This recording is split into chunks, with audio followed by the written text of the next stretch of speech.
Alright, today we're looking at a Cub Cadet LTX1040.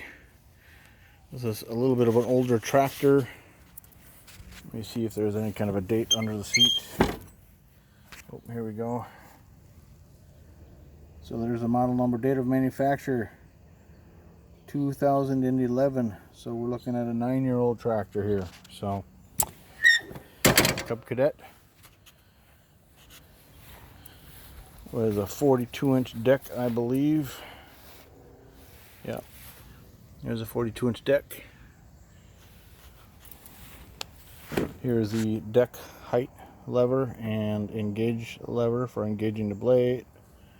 It's got the mow and reverse bypass on the switch there. This one does have some warning lights on the dash for you and an hour meter. I just noticed too, this particular steering wheel is on upside down.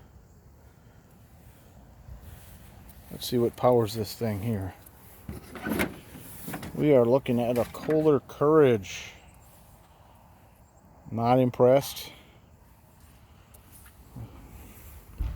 but this thing does run and it cuts good. These Kohler Courage engines are notorious for leaking out of the V-shaped valve cover there. And this is also known as a bucket engine. The crankcase is kind of upside down, and sometimes it develops leak along the top crankcase gasket, but it's fixable. Here is the pertinent data on the LTX1040, belt information, so on and so forth.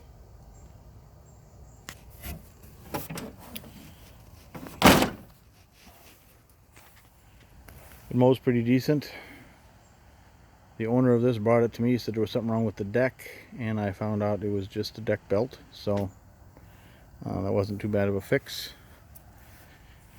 Runs good. It's got the hydrostatic thing, the front neutral reverse lever on the fender. Not real fond of that myself, but hey, it's not mine.